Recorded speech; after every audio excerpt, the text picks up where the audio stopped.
Hi, I'm Lekha.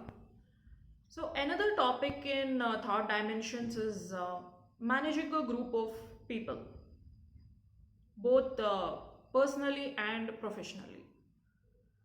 So, I've already discussed about dimensional thinking in my earlier video, where you need to think in multiple dimensions in terms of length, breadth, height, and volume statistics of data and the kind of analysis that you have to go with while taking some decision or coming up with some idea, new creative ideas, out of box thinking and inbox thinking.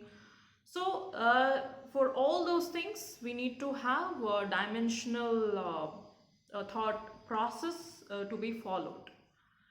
So another topic is managing a group of people, both personally and professionally. How do we manage a group of people? When it comes to personally, while attending some events or occasions, so we need to interact with a group of people. We need to carry forward the conversation with a group of people, sitting in teams, communicating in teams, which we have been seeing from our childhood.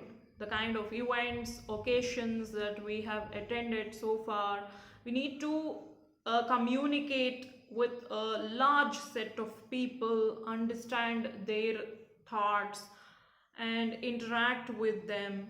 And if you have observed, only half of the people will come out of any event or occasion with a smile.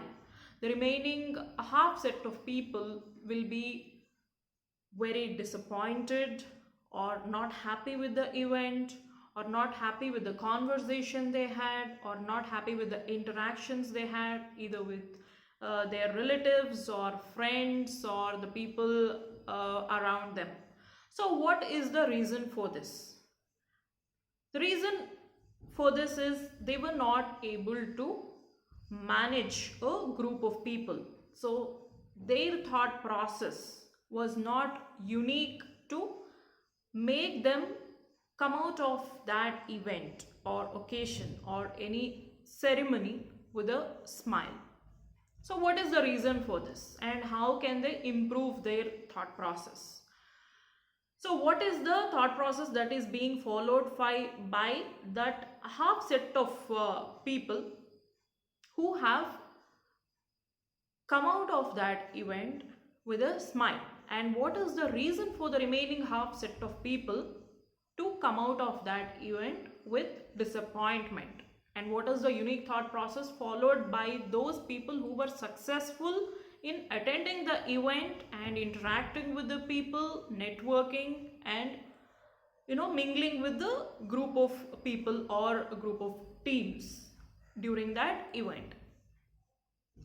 So you need to adapt to a unique thought process where you strategize your communication, the way you interact with the group of people, understanding their thoughts, their opinions, their likes and dislikes, thinking from their shoes, and then mingling with them or reacting to their conversation or replying to their conversation in a unique way. So, strategizing your conversation in a way that makes you stand out within the crowd, that makes you unique within the set of people that you are interacting with during that event.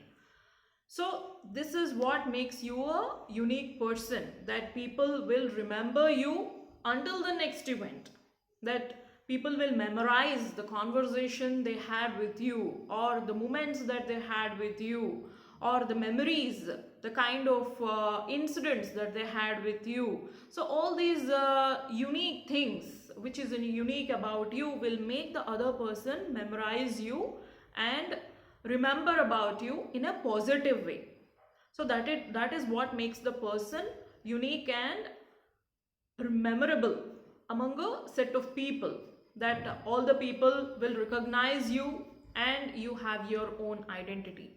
So again, for this, you need to follow the unique thought process.